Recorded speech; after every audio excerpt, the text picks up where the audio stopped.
Hello and welcome to Balanced Existence. I am back with another Twin Flame Collective tarot reading and energy update. I'm so excited to get into this one with you. I know the energies have been so strong, and by the way, important message coming through from your angels and spirit guides that they are so proud of you for the progress that you have accomplished on your journey. The twin flame journey can be extremely difficult, extremely triggering and traumatizing to our ego. And it can often feel like, why am I going through this? I never signed up for this. But eventually, there is this moment of recognition that your soul actually did sign up for this because it was completely capable of mastery, of union with the self, which is what the purpose of the twin flame journey is. So if you're in the midst of disappointment and heartbreak and all of those negative emotions that can cause you to lose hope, just know that you are comforted and guided and supported by your angels and spirit guides. And just know that you are on the right path and you are doing everything you can, which is enough. Okay, let's jump right in. We have the Seven of Wands. So jumping right in with that inner conflict that may be resonating for you at this time. It's this feeling like you need to stand up for yourself. I'm also picking up on this kind of people-pleasing energy that you are feeling like you need to redeem yourself from, right? It's kind of like you have sacrificed yourself, given up your well-being for far too long, and you're at this point where you are fighting the good fight and you are showing up with your strength and like knowing that you have the self-empowerment to persevere through difficult and challenging conflicts, and that you can assert your convictions even in the face of opposition. So let's jump more into what kind of conflict you may be going through and how we can move forward. Okay, wow, we have the Tower. Yeah, this is, I'm getting chills. This is a really strong collective energy right now, especially as the year is ending. At least, I mean, this message is timeless, but if you're seeing it somewhat recently after it's been posted, then we are nearing the end of 2025. And I feel towards the end of the year, things start to slow down. Maybe you're celebrating Thanksgiving and Christmas, and, you know, there's this pull towards, for the collective, there's this pull towards reflecting on the year that has passed. And you may be looking back at your 2025 and just recognizing, hopefully you're recognizing how far you've come. As I was mentioning in the beginning, your angels and spirit guides want you to constantly recognize this. But also you may be looking back and reflecting on this mistakes you've made or the areas that you want to improve in. So the Tower is very much giving us this opportunity to completely tear down the foundations, completely destroy the old way of existing, and free ourselves from those constraints, because we know at our core we are so much more powerful. I'm getting chills. We are so much more powerful than we often remember and give ourselves credit for. We often feel like we are stuck where we are, but we really do have this ability to reshape, even in the most dramatic of ways, our existence. So if you're reflecting on your 2025, maybe you're even going through some kind of wake-up call.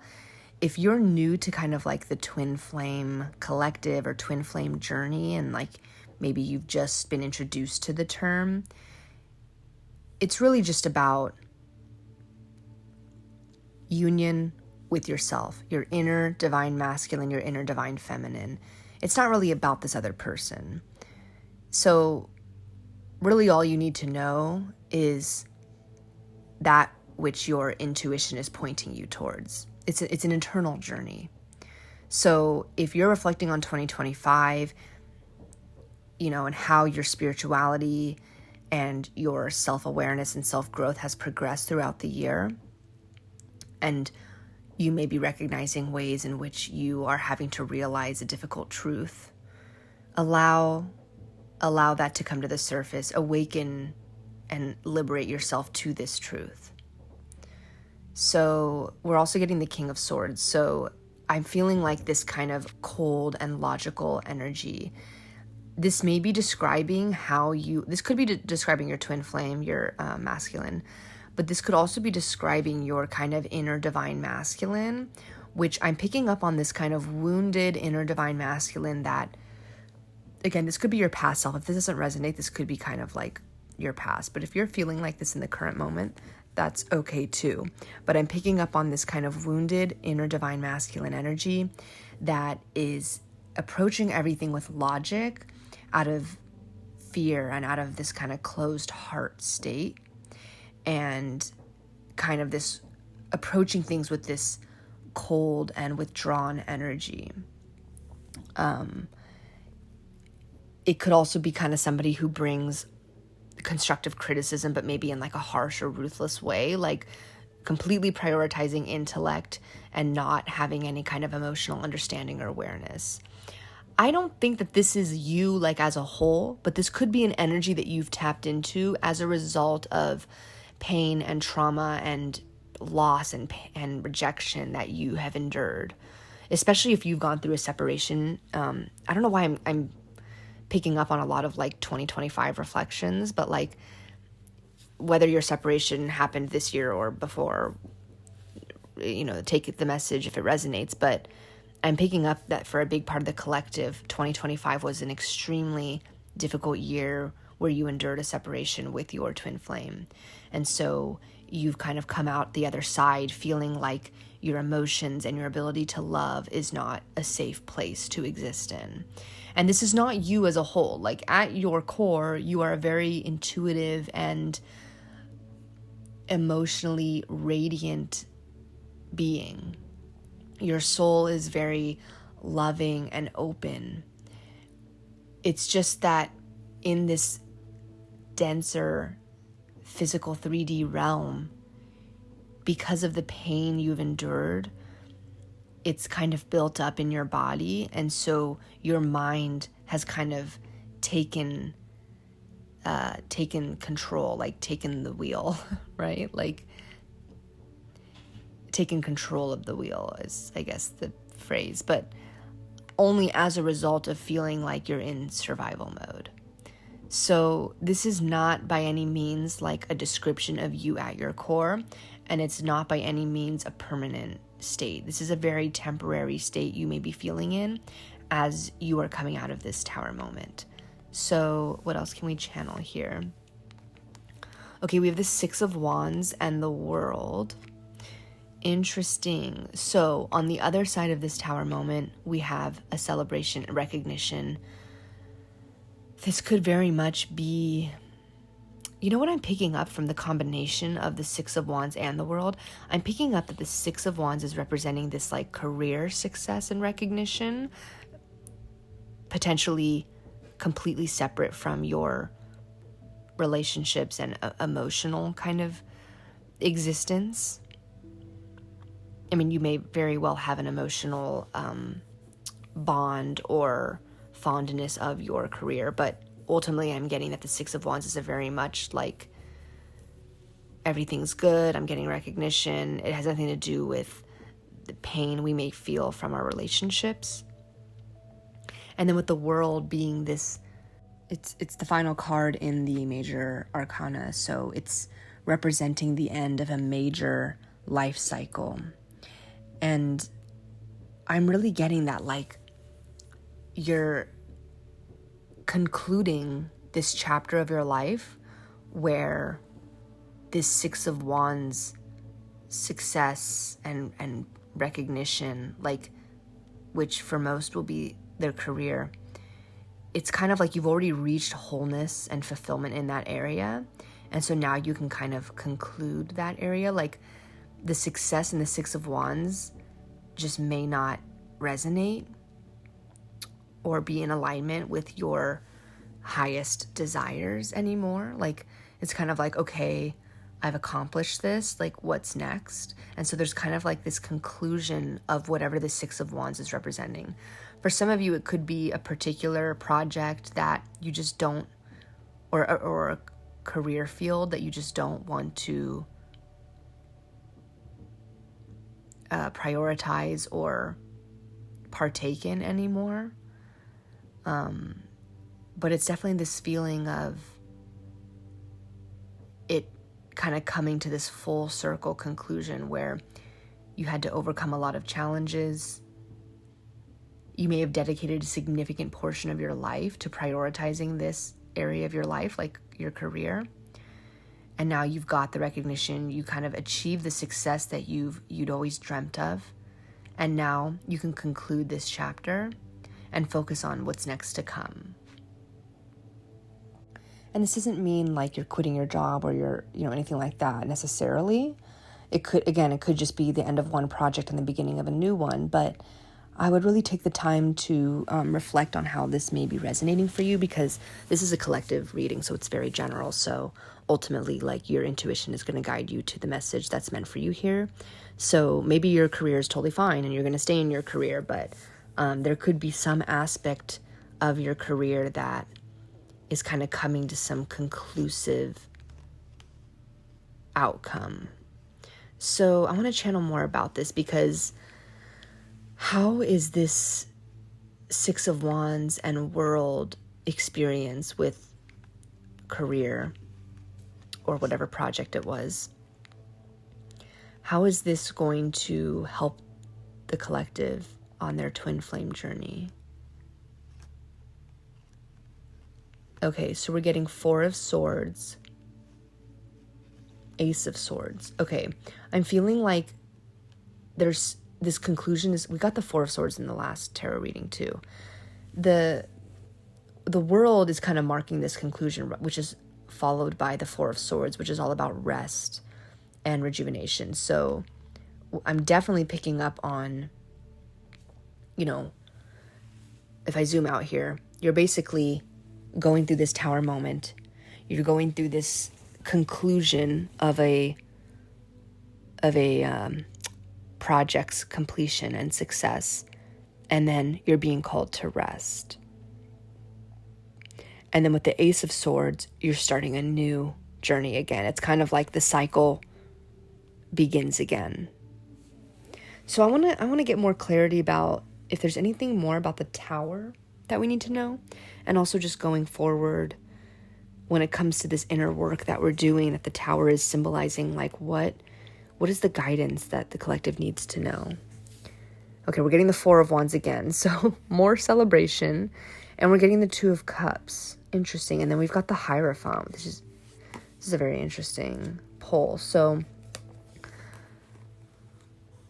I feel that you're going to achieve this balance of relationships symbolized by the Two of Cups. This, this new beginning in a friendship or potentially a reunion with the twin flame. But that won't be for everybody, at least not at this time. But I'm getting that,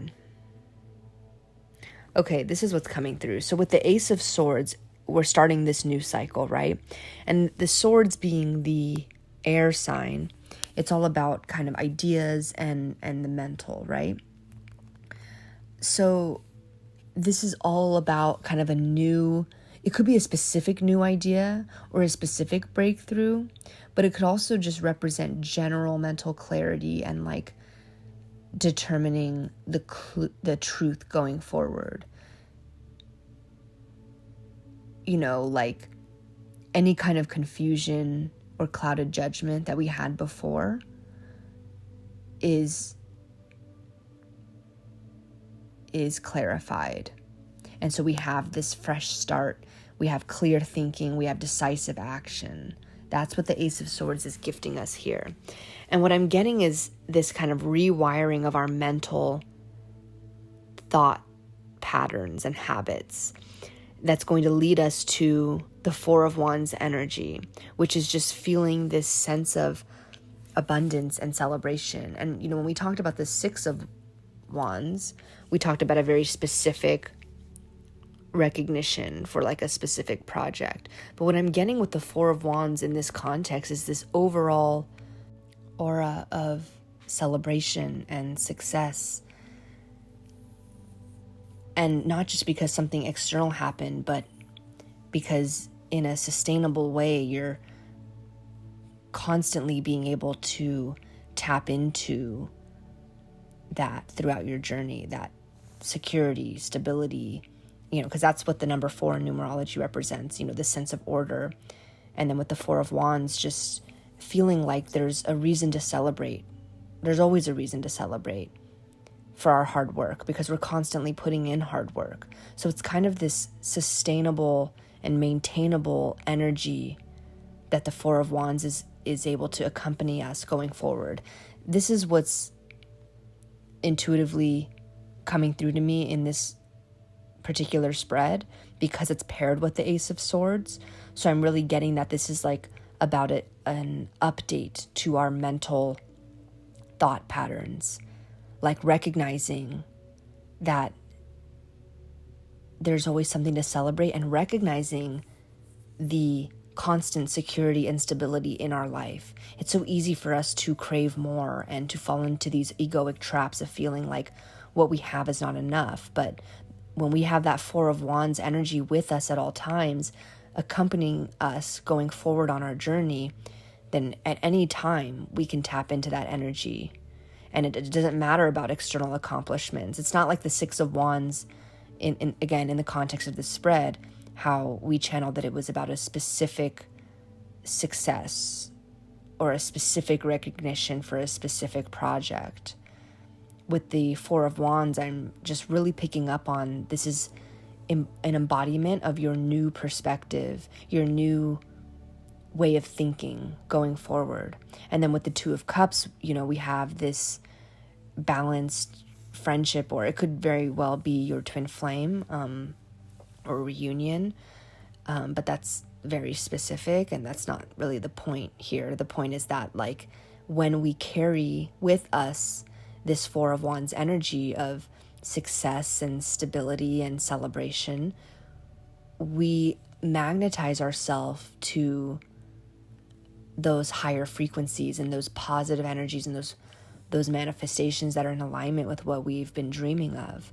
And so if that Two of Cups is like an outcome that you have been hoping for, again, it doesn't matter if you got the Two of Cups or not. It doesn't matter if you got that relationship or not, because you've got this internalized and integrated Four of Wands energy that you are permanently embodying going forward.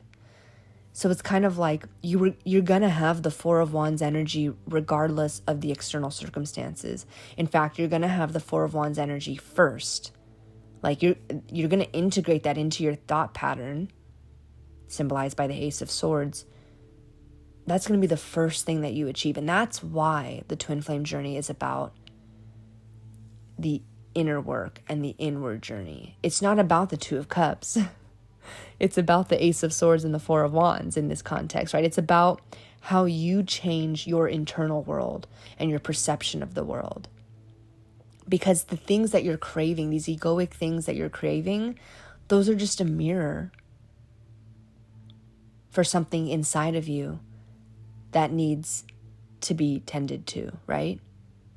If you're craving this external outcome, this reunion, that's reflecting something in your internal state, in the way your mind is processing things, right? Or in the way that your heart may be closed as a result of rejection, right? Like these are internal things that we need to nurture and heal. It's not that the external outcome is going to give us the happily ever after and then make everything internally, resolve itself. That's totally backwards.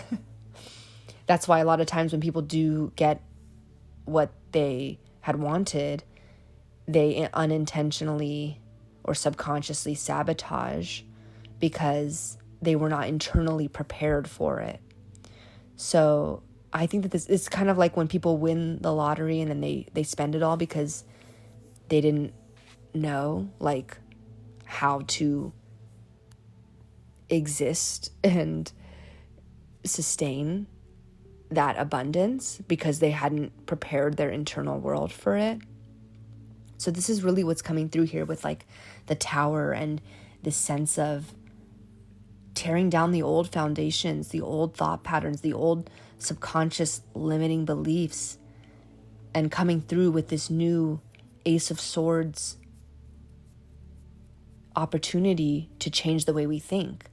And again, just to reiterate back to with the Six of Wands in the world, like that is kind of like the line in the sand of like, okay, we used to get celebration from external things, but now it's not really about the career or the external thing. It's about how we feel on the inside, and more importantly, how we're able to conjure those feelings regardless of the external accomplishments.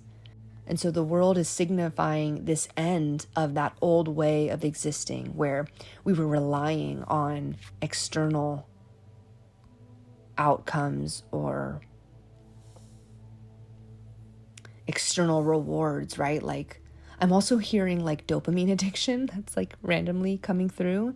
Like you may be receiving a lot of like your feel good dopamine from addictions that are not healthy, like scrolling or whatever it may be. I'm also hearing like sugar addiction. So like this is a complete tower moment and a complete end of the world as we know it, right? An end of our internal world.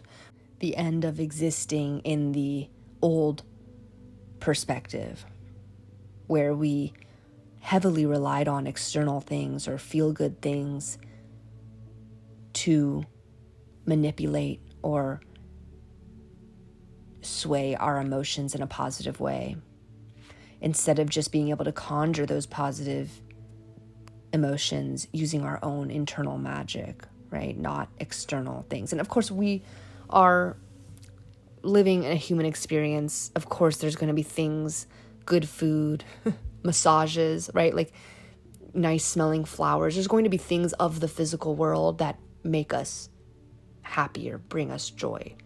But that's kind of the duality we live in of like how much of our happiness is a result of external things, when the fact of the matter is we didn't really need those things. But they're just gifts, they're blessings. They're like the cherry on top of living in this earthly realm and having this human experience.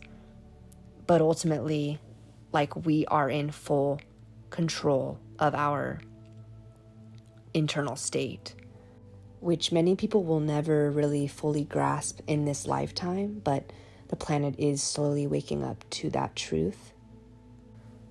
So, and then with the Hierophant, I'm definitely picking up on this, the importance of your spiritual journey and understanding your internal world and like what your core values are, what your beliefs are, what you want your life to look like, what traditions you want to follow. It's about that spiritual guidance that allows you to create and manifest your inner world in a sovereign way. And that is what is the blueprint that gives your inner world that structure. So I hope something there resonated. I want to pull some oracle cards here. So we have Soul Craft. Wow, I feel like that's really meaningful because we're talking about, this is number 10, by the way. We're talking about kind of that inner fulfillment that we can tap into. And the Soulcraft card talks about how your internal thoughts, ideas, and the topics that you continuously give your energy to, those are the ones that are crafting your life. So you might as well focus on the ones that make your heart smile. The quote is, "Life happens from you, not to you." So this is completely in line with what we were talking about in terms of prioritizing our inner world and conjuring and creating and cultivating and manifesting the inner world that we dream of, because all of that is completely in our power. And that is why, like, as extensions of source energy, we have creator power. Like, we have full manifestational power at our fingertips. So the message here is to be wise in your crafting. Your soul is ready to receive answers. Any topics or thoughts or ideas that you want to change, listen, tune into them. Different soul vibrations will inspire different actions. We're all different. So we're all going to feel pulled to different actions. And the rational mind may try to override your soul's intuitive nudges and whispers and callings. But if you can just trust that your soul is bringing you what you need, the path of least resistance will call you. And so this is huge, because this is when we really start to integrate our highest timeline into the physical realm through the decisions we make, when those decisions are led by our soul and our heart's desires. So this is getting kind of quantum, but this is huge for manifestation and for union with the self. And I don't always read the meditations and reflections, but I want to read this one because I think it's going to be extremely useful and really simple and practical to implement. So this one says, for the meditation, take a deep breath in, move your awareness to a place in you that feels balanced and soft. And as you breathe out, let go of any resistance in your body or mind, anything that feels hard. And simply just focus on your breathing until your whole body feels soft and relaxed. And take as long as you like. Focus on what you are feeling and know that you can control how you feel by focusing on this softness within you. This is huge because this is that inner world magic. It's that alchemy, right? It's that manifestation of the embodiment that we dream of. We can simply create this and cultivate this and conjure the feelings we want by just taking these moments to meditate and move energy through our bodies. It's so simple, really. It just takes that commitment and that willingness to have that intimate connection with self and to not shy away or turn away from our shadows or repress the parts of us that feel resistance, that hard feeling, not to ignore or neglect them, but to simply breathe love and softness into them and release what needs to be released. So the book also says, float in this space for at least a minute and allow your soul to reveal your highest, most loving, fun, exciting, abundant way to be in this world. When you feel ready, open your eyes and know how special you are to your soul and the universe. So I feel like that's a beautiful meditation for you to do, to really get in touch with your internal state. And there's a couple reflections I also want to read. I feel like these are really powerful. For a day, think in energy instead of time frames. This is really interesting. When you become an energetic match for your desired thoughts, you will meet them. There is no set time frame. This is huge because instead of going through your day, separating the day as, okay, morning, lunch, late afternoon, evening, night, like these are the things I have to do during this part of the day. Think about it in terms of energy. Like, are you feeling creatively inspired in the morning, but you're just, things are not set up for you to nurture that? Like, let's say you have work or you have a meeting you have to attend when that hour of the day is actually feeling really inspired to pursue your creative projects, let's say. Like, I think that that's a really interesting way to navigate through time, navigate through your day, is to think in terms of energy. In any given moment, are you self-aware about the status of your energy and what your top preference is to be doing in that moment? And I understand, like, many of us don't have the luxury of having, so much free time or so much flexibility in when we are able to do things. But I think even just tapping into that energy, even if the physical world that you live in right now is not conveniently set up for you to, follow those creative, intuitive nudges, like I think going through the day, navigating through the day and thinking about where your energy is and what you're being called to do can be a huge shift and pivot into living in a way that is open to your energy. It is you're basically telling your soul and your internal state, like, I want to know how you feel right now.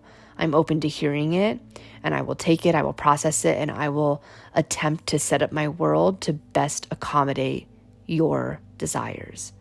When we have that relationship with ourself, with our internal world, with our soul, and we really come in and like nurture it and accommodate it with open arms, that is like a huge first step towards manifesting our dream life, whatever that may look like for you.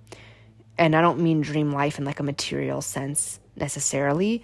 I really just mean like manifesting your dream internal state, like your dream way of navigating through life. What does your inner world look like in this dream state? And that could also very well be like, what projects are you partaking in? Like, what are the specifics of like your material world? Like, of course, that can very much be involved in it, but yeah, really understanding like what it is that you are an energetic match for is huge, because that's the self-awareness that we need. That self-awareness of, what do I want? What am I trying to call in right now? What am I being pulled towards? That's the heart dreams. That's when we really know what our soul and our heart dreams are, instead of like the egoic dreams of the mind, the things that we think we want. So that's huge. Okay, there's one more reflection I want to read. At night, before you go to bed, step back from your life. The larger your view, the clearer your actions will become. That is so profound, because a lot of the times we're just going through the motions. Okay, today's Wednesday, today's Thursday. Okay, tomorrow I have that meeting. Tomorrow I have to do that appointment. Okay. And it's like, if you're able to zoom out and see exactly what path you're on and where you're headed, you can get profound clarity on what your action should be. And then it says, in the morning as you wake up, stay in this larger view of your life and note what inspired actions drop into your mind. So as you may be aware, the time before you fall asleep and the time right after you wake up is when your subconscious mind is the most open. So this is a great time to really take a step back and open yourself. And you can even say a prayer to your angels, to your spirit guides, that out loud even is more powerful than thinking it. But It's all energetic frequency that's received. Setting a clear intention that you are open to receiving the insights you need to know. Your angels and spirit guides are really good at zooming out because they are in the spiritual realm. They're very zoomed out. They're not on the earthly 3D physical realm with you. So there is an abundance of wisdom that they can provide you through channeled downloads. So in that time, especially before falling asleep and right after waking up, if you can say that prayer to them, to call them in and to ask them to send you the guidance that you need, you will hear nudges. And the more you practice this, the more clear and the quicker you will be able to hear these nudges. And when you get those inspired actions, write them down. Keep a log of them, keep a journal of them, keep a note in your phone about them. Like, really commit to this path. Like, really commit to surrendering to your soul's dreams, right? Like, you in this physical body on earth are a vessel for your soul to manifest its dreams. So surrender to that, open yourself to those downloads, and commit your life to nurturing and providing for your soul's dreams. Okay, that is the reading for today. I hope that resonated. Let me know in the comments if anything did. I would love for you to subscribe, like the video, stick around. I'm going to be coming on with a lot more of these twin flame updates because I know that the energy is so strong lately. And as you may notice, I don't really talk about the twin flame much in the reading because it's not really about them.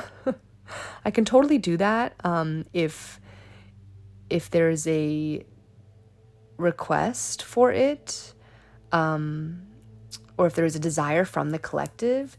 But ultimately, the reason I don't speak on that is because, like I said before, I'm trying to avoid the egoic traps where you start to focus on the other person when there's an abundance of opportunities for growth and transformation for you internally. And that's what I want to focus on because, the sooner you can recognize how sacred and how special yourself is, your existence, your soul, the closer you are to a life of more internal harmony and peace and being able to tap into the abundance of love that is source energy. So that is why with these readings, it's not really about the twin flame.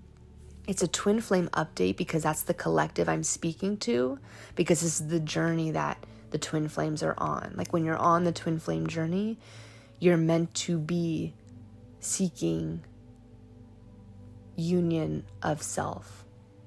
So that is why, like, these readings are geared towards the twin flame collective, because this is something that you've been called to do.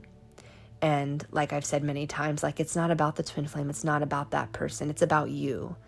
And allow yourself to be in that spotlight, right? The metaphorical spotlight. Allow yourself to shine with radiance and confidence, and just know that this is your life. This is about you. And that's beautiful. Like, feel that abundance and feel how special it is that your angels and guides and your soul is here to be guided and transformed in such a powerful and special way that not everybody gets the chance to do so. So, again, I would love for you to subscribe, stick around, and keep joining us for these readings. Again, please comment if something resonated. I love to hear from you in the comments, and I'm just so excited to build this community more and more. So you being here is so special to me, and you are part of this collective, and we are co-creating this growth and, these messages that I'm able to channel for you. So I really appreciate you being here. I appreciate every view, every comment, every like, every subscriber. And I'm just so grateful and so excited to see where this channel goes. So thank you again so much for listening, and I will see you on the next one. Bye.